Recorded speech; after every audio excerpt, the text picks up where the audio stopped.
all grew up watching certain horror movies, being Child's Play, being A Nightmare on Elm Street, being Final Destination, being Scream, even being Hellraiser. I happen to fall into the Final Destination category. I don't need to explain John Carpenter. Just watch his films The Thing, The Fog, They Live, and Stephen King's adaptation of his book Christine, the film Christine. But in 1978, a brand new movie came into the theaters, and soon enough, it became one of the most successful independent films of all time, Halloween, telling the story of a little boy that killed his sister. So, what do I think of Halloween, on my own opinion? It's an awesome film. It doesn't need any gore, any jump scares. It just focuses on the story, the characters, the dialogue, the scenery, and the music, which is what all horror movies should focus on. The film opens with an impressive opening sequence that involves a pumpkin. Then we cut to... We're alone, aren't we? Michael's around someplace. A guy stalking a couple of lovers. Okay. Oh, she is so dead.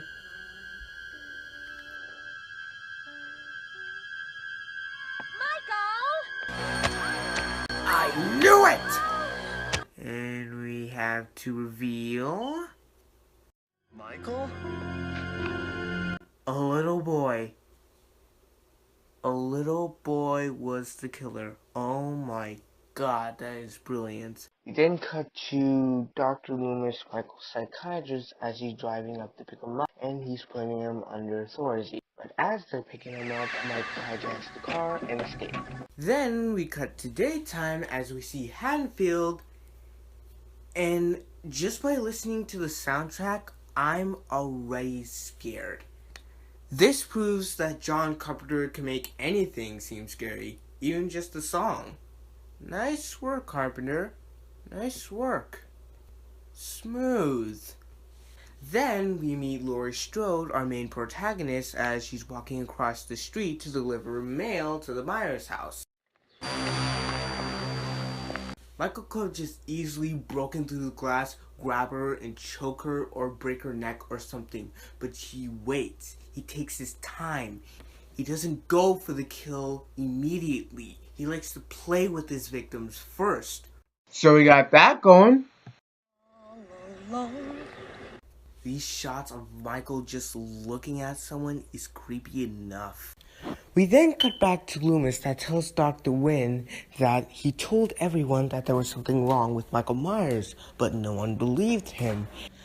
Cutting back to Laurie Strode as we see Michael stalking her. Fate never changes. Foreshadow for later on to the film. Speaking of later on to the film, we join with the boy that was with Laurie as she was delivering mail to the Myers house, getting picked on by a couple of kids. Leave me alone! He's gonna get you! He's gonna get you! He's gonna get you! He's gonna get you! He's gonna get you! He's gonna get you! The boogeyman is coming! Leave me alone! He doesn't believe us. Don't you know what happens on Halloween?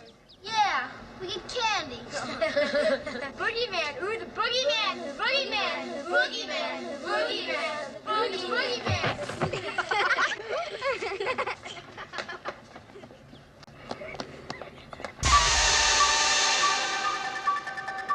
Then we see Michael stalking Tommy. This is actually a very creepy scene. We don't see Michael's face at all, just a figure watching an innocent bystander. Well done again, John. Well done. Alright, let's get this thing moving. We then meet Laurie's friends, Linda and Anna, and they give a great performance as high school teenagers. I honestly love them. They give a great performance, and it's only been a few minutes since they're on screen. Then we see Michael stalking them. You know, it's Halloween. I guess everyone's entitled to one good scare, huh? I've had my share.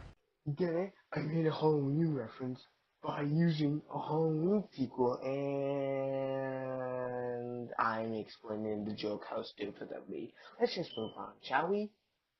Also, I kind of like the weather changing thing they got going on in the film. Nice. Okay, I'm just gonna ram through this. Anna picks up Lori, Michael steals Judith's grave, Anna drops Lori off to the Doyle house, I guess, and Michael pursues after Anna. There. While that's going on, Loomis decides to search Michael's house to see if he was in there. Though, if you had come in earlier, Loomis, you might be able to catch him, shoot him down, and take him in for custody. But I'm not here to judge, so let's just keep going. I met him 15 years ago. I was told there was nothing left.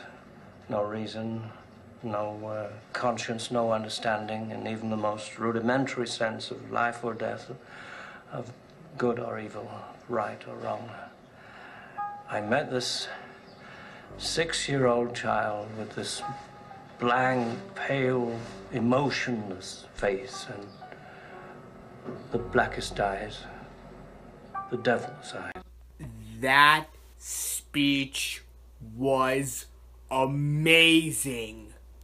Cutting back to Lori and Annie, Annie reveals that she told Ben Tramer, Lori's crush, that Lori liked him.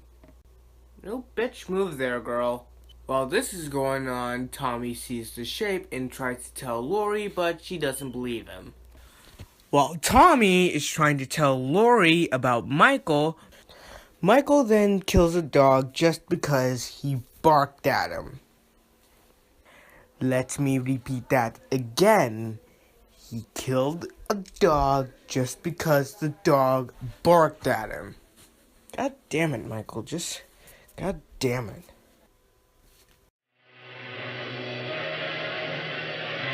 Ha!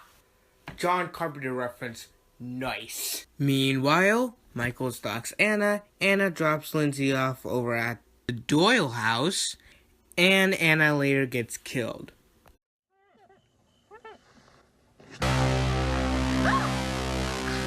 I say nice work, Carpenter. Taking the old urban legend, The Killer in the Backseat, and using it in one of your films is pure genius. Once again, Carpenter manages to bring us another brilliant bit. Back with Lori, Tommy sees Michael carrying Annie's body to the house, freaking him out.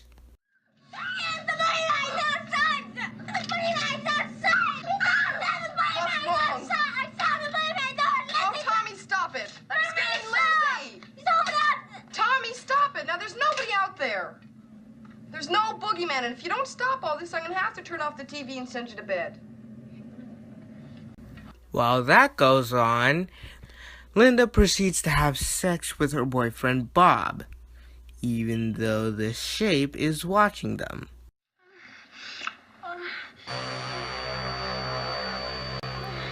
Creepy. Very, very creepy. And not a very scary level. I'll be right back. Yeah, they're dead for sure. Never, ever, ever, under any circumstances say, I'll be right back. Because you won't be back. I'm getting another beer. You want one? Yeah, sure. I'll be right back! You see, you push the laws and you end up dead. Okay, I'll see you in the kitchen with a knife.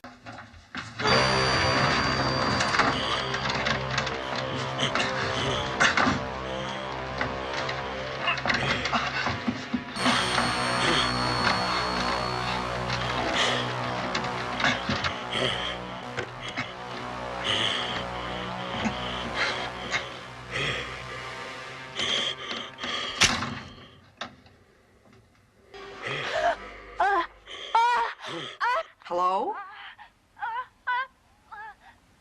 All right, Annie. First I get your famous chewing, now I get your famous squealing. I honestly don't have anything for that scene. Finally back with Loomis, who sees Marion Chambers' car, implying that Michael is somewhere around the neighborhood. Back with Lori, we see Lori going across the street to check up on Annie.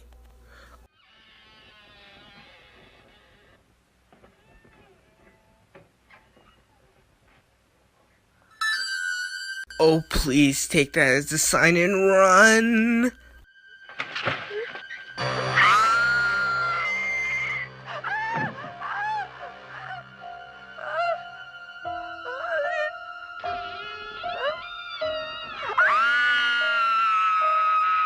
Finally, she gets out of there.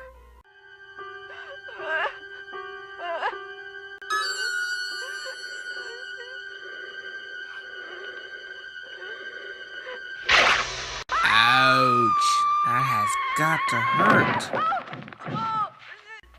Now all you need to do is start running. Start running. God damn it. Finally, we get to the chase scene. I personally love this scene. It's so tense and dark and scary, and you never know if Michael is going to get her or not. Hello? Hello? Oh, oh. Hello, help me! Man, please help me! Please! Can't you hear me? Just go back to the Doyle house. Glory does eventually get inside the house. Michael does too. Then we get to the closet scene. Another well done scene which is exciting, terrifying, dark, and scary.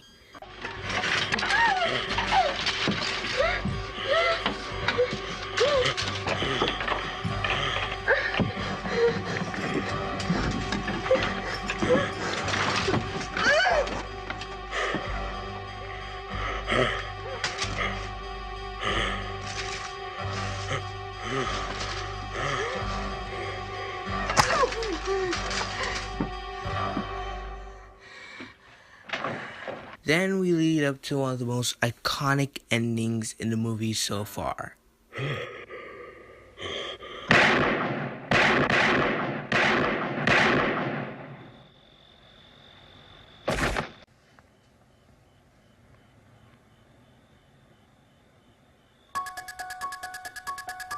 I personally just love the ending. You never know where Michael is, leaving the impression that evil is unstoppable and unseen. And you never know when it's going to come back at you. And that was my review of Halloween. For a lot got right, I pretty much liked a lot more. I like the concept of the villain being an unstoppable force to be reckoned with. I did like Glory Strode, opposed from her frigidity. She's actually a good character. She wanted to babysit Tommy, and she babysit another kid that she didn't have to babysit. Anna was supposed to, but he ditched her so he could go hang out with Paul. That certainly certified her death. And sorry if I said she, if I meant she, and sorry if I mispronounced anything. And I really like how they kept depending on the story and the characters. And you can tell that I recited this from earlier, but I'm sorry. And I am still keeping on with the drinking game, if you're still wondering. And yes, I know that's Jamie Lee from Trading Places and A Fish Called Wanda, and the later sequel, Halloween 2 and Halloween H2O 20 years later. And I know that's Donald Pleasance from Escape from New York as Mr. President, and Nancy Stevens playing Marion Chambers, who was also in Escape from New York as the stewardess. So overall, Halloween is a wildly serious entry to the series, which says a lot considering the later sequels aren't as good as the first one. But I honestly think that Halloween 4 is better. But that's just my opinion. So this is Movie Madness Review signing out. Till next time. I'm going home to make a pretzel sandwich. See ya!